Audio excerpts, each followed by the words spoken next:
আমাদের ভালোবাসার প্রাণপ্রিয় সাকিব সিদ্দিককে কেন পুলিশ গ্রেপ্তার করলো? এই গ্রেফতারের পিছনে কি এমন রহস্য লুকিয়ে আছে যেই বিষয়টা এখনো পুলিশ ক্লিয়ারলি জানায়নি? আসলে সাকিব সিদ্দিককে কেন গ্রেফতার করা হয়েছে? যেই সব সাধারণ দর্শকরা আছে সাকিব সিদ্দিকের পাগলা ভক্ত, তারা সকলেই অনুমান করে বলতেছে যে সাকিব সিদ্দিক তো অত্যন্ত ভালো মনের একজন মানুষ, সে তো কোনো রকম অপরাধের সাথে লিপ্ত থাকতে পারে না, এটা আমাদের বিশ্বাস।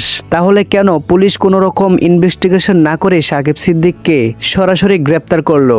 এটার বিচার আমরা চাই। আর যদি এটার কোনো রকম বিচার না হয় তাহলে তো যে কোনো সাধারণ মানুষকে কোনো রকম অপরাধ ছাড়াই গ্রেপ্তার করে ফেলবে। তাহলে দেখা গিয়েছে কোনো মানুষই নিরাপদ নয়। এটা কেমন আইন আমরা জানতে চাই যে কোনো রকম অপরাধ ছাড়াই শাস্তি দেবে? বাট সাকিব সিদ্দিকের যদি কোনো রকম অপরাধ থাকে তাহলে পুলিশ যাতে মিডিয়াতে আইসা আমাদের সাধারণ দর্শকদের মাঝে বিষয়টা ক্লিয়ার করে দেয় যে সাকিব সিদ্দিক কোন অপরাধের সাথে জড়িত ছিল এবং কি এই অপরাধের কারণে তাকে গ্রেফতার করা হয়েছে। সাধারণ দর্শকরা 12 ঘন্টার আলটিমেট দিয়েছেন পুলিশদেরকে, তারা যাতে বিষয়টা ভালোভাবে বিবেচনা করে 12 ঘন্টার ভিতরে যাতে বিষয়টা আমাদের মাঝে আইসা ক্লিয়ার করে দেয়। সাকিবের ভক্তরা কোনোভাবে মানতে রাজি নয় যে সাকিব সিদ্দিক কোনো রকম অপরাধের সাথে জড়িত থাকতে পারে। তাদের বক্তব্যে বলেছেন যে সাকিব সিদ্দিককে প্ল্যানিং করে ফাঁসানো হয়েছে। এখন বর্তমানে সকলেই শুধু একজনের দিকে আঙ্গুল দিচ্ছে, সেই ব্যক্তিটা আর কেউ নয়, তিনি হচ্ছেন আরেকজন জনপ্রিয় অভিনেতা মিরাজ খান। অন্যদিকে মিরাজের ভক্তরা বলতেছেন যে মিরাজ কেন সাকিব সিদ্দিককে ফাঁসাবে?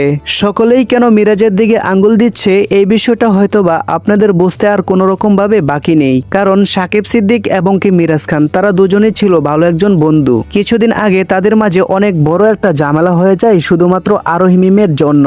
প্রথমে আমরা দেখেছিলাম যে মিরাজের সাথে আরোহী মিমের সুন্দর একটা ভালোবাসার সম্পর্ক ছিল, যেই কোনো একটা সমস্যার কারণে মিরাজের সাথে আরোহী মিমের ব্রেকআপ হয়ে যায়। তার কিছুদিন পরেই আমরা আরোহী মিমকে সাকিব সিদ্দিকের সাথে দেখতে পেয়েছি। এমনটাই শোনা গিয়েছিল এই বিষয়টা মিরাজ খান কোনোভাবেই সহ্য করতে পারেনি, সেই কারণেই নাকি মিরাজ খান রাগে ক্ষোভে সাকিব সিদ্দিককে যেই কোনো ভাবে বিপদে পালানোর চেষ্টা করতেছিল ওই সময় থেকে। অবশেষে মিরাজ খান নাকি প্ল্যানিং করে সাকিব সিদ্দিককে পুলিশ দিয়ে গ্রেফতার করায় যাতে সাকিব সিদ্দিকের কেরিয়ারটা বাদ করে দেওয়া যায়, এমনটাই জানিয়েছেন সাকিব সিদ্দিকের ভক্তরা।